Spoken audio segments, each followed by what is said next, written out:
Vijay CM ஆகி 2-3 வருஷம் ஆன பிறகு கூட நாங்களாம் 96 படத்தில் வர்ற மாதிரி தான். அவர் எங்கே விட்டாரோ அங்கேயே தான் நிற்போம். ரொம்ப தூரம் போயிட்டியா ராம்? உன்னை எங்கே விட்டணும் அங்கேயே தான் நிற்கிறேன். குடியிருக்கும் நானீராத என்ன இன்னும் என்னால் மாஸ்டரையே தாண்டி வர முடியல. இல்லை மாஸ்டர் வந்து 5 வருஷம் ஆச்சு அப்படின்னு எனக்கு நானே சொல்லி அக்செப்ட் பண்ணிக்கிறேன். விஜய் சினிமா விட்டுட்டு போகிறது விஜய் ஃபேன்ஸுக்கு வேணால் புரியும், ஜென்ரல் ஆடியன்ஸுக்கும் மற்ற ஃபேன்ஸுக்கும் எப்படி புரிய வைக்கிறதுன்னு தெரில. நாங்களாம் அந்த வீக்கெண்ட் ஆனால் ஜாலியாக இருப்போம், வீக் டேஸ்லேயே வீக்கெண்டுக்காக வெயிட் பண்ணிட்டுருப்போம். அந்த கேஸு விஜய் படம் வர நேரம் ஜாலியாக இருப்போம், மற்ற நேரம் விஜய் படம் வர்றதுக்காக நீ வெயிட் பண்ணிட்டுருப்போம். First look, first poster, title, first single, trailer, movie அப்படின்னு போயிட்டே இருப்போம். அப்புறம் அடுத்த first single, first poster, title, first look, trailer, மூவின்னு போயிட்டே இருப்போம்.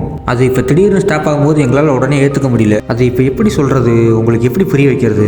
இப்போ இதுக்கப்புறம் நைட்டு நிலாவே வராதுன்னா உங்களுக்கு எப்படி இருக்கும்? நட்சத்திரமே தெரியாதுன்னா எப்படி இருக்கும்? அந்த மாதிரி ஒரு ஃபீலிங். எங்களுக்குன்னு இருக்க ஹாப்பினஸே கொஞ்சம் கொஞ்சம் தான். அப்பப்போ ஃப்ரெண்ட்ஸோட டைம் ஸ்பெண்ட் பண்ணுறது, என்னைக்காச்சும் ஒரு நாள் ஹோட்டலில் போய் பிரியாணி சாப்பிட்றது, கிரிக்கெட் விளையாட போகிறது, விஜய் படம் பார்க்குறது, இந்த மாதிரி. இப்போ இந்த ஹாப்பினஸில் ஒன்று குறையும் போது எங்களால் தாங்கிக்க முடியல.